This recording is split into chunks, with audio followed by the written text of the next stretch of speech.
নাফরমান বুদ্ধিমান হয় না। খোদার কসম, আল্লাহ তাআলা বারবার কোরআনে বলছেন, কোন বেঈমান, কোন নাফরমান বুদ্ধিমান হয় না। তো বলে যে কাফের বেঈমানরা দুনিয়ার কত কিছু আবিষ্কার করছে না। আপনারা একটা জিনিস বোঝেন না, সহজ হিসাব হইল আল্লাহ তাআলা যখন যাকে দিয়ে যে কাজটা করাবেন তাকে ওই বুদ্ধি ওই মেধা আল্লাহ দিয়ে। এই জন্য আপনি যদি বলেন যে যে বেটা ট্রাক আবিষ্কার করছে বানাইছে, মনে করেন তো এই ছোট্ট মোবাইলটা তো হে মনে এমনি বানাইতে, এত বড় ট্রাক যে বেটা বানাইতে বেটা কি আর এই মোবাইলটা বানাইতে পারতো না?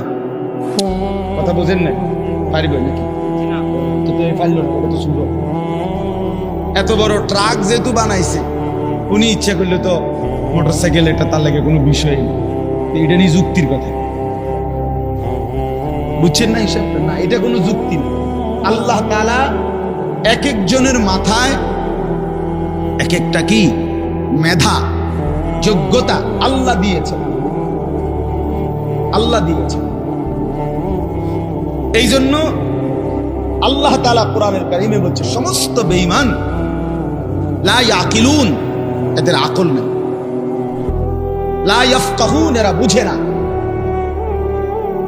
এরা বুঝে না, লা ইয়ালামুন, এরা কিছুই জানে না। আল্লাহকে না চিনলে কিছুই চিনা হয় না। আল্লাহর কুদরত না দেখলে আল্লাহর কসম ওই চোখ কিছুই দেখে না।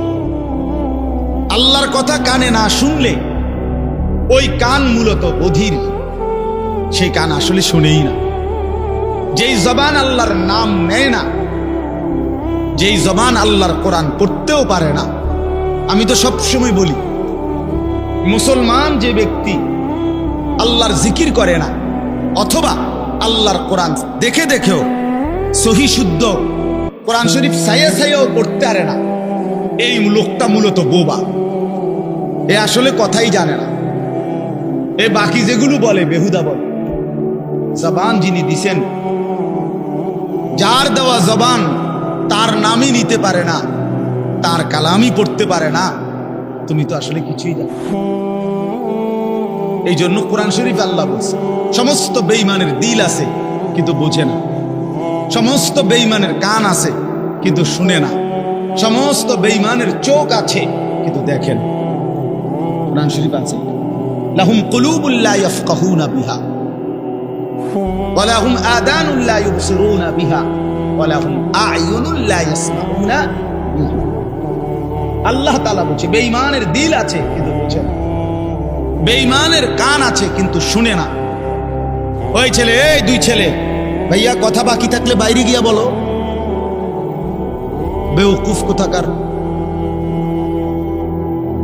কথা বাকি থাকলে বাইরে খালি জায়গা আছে সেখানে যাও।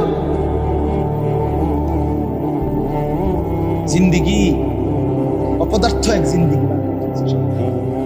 জীবন মানেই হলো আমার খাম খেয়াল, আমার যেটা ভালো, মন চাইলে বুট খাইলাম, মন চাইলে বাদাম খাইলাম, মন চাইলে ঠ্যাং সরাইয়া বইলাম, মন চাইলে মাথা আলগি দিয়া বইলাম, মন চাইলে হাসলাম, মন চাইলে কাঁদলাম, মন চাইলে দাঁড়াইয়া পেশাব করলাম, মন চাইলে বসে পেশাব করলাম। অজস্র সন্তানের চলাফেরা দেখতে বোঝা যায় এদের কোনো মা নাই, বাবা নাই, অভিভাবক নাই, এদের কোনো আখেরাত নাই, আল্লাহ নাই, পরকাল নাই, কিচ্ছু। নফসের গোলাম, মনের চাহিদার কথা, তার খোদা তার মনের, তার মনে যা চায় তাই। আল্লাহ তাআলা কোরআন শরীফে বলছে, সরাসরি কোরআন শরীফের আয়াত, আল্লাহ তাআলা বলেন মনের ইচ্ছাকে যে নিজের খোদা বানিয়েছে, আল্লাহ বলছে নবী শুনেন তার পরিচয় আর কিছুই নয়, শুধুই চতুষ্পদ জন্তু, হাইওয়ান, জানোয়ার। কোরআনের হ্যাঁ মিয়া, কার মতো চুল রাখলা, কার মতো জামা পরলা, কার মতো সারাদিন কোথায় ঘুরলাম, রাত নাই দিন নাই, ঘন্টার পর ঘন্টা মোবাইল, ছবি, নর্তকী, নাচ, আড্ডা, হাসি, মস্করা, তামাশা, ফুর্তি। তোমার মা কোথায়, তোমার বাবা কোথায়, তোমার বংশ কি, তুমি কোন ধর্মের, তোমারে বানাইছে কে, তুমি কার উম্মত, তুমি আসছো কোত্থেকে, তুমি যাবা কোথায়, প্রতিদিন যে মানুষগুলো মরে ওরা কই যায়, এ কিছুই বুঝো না।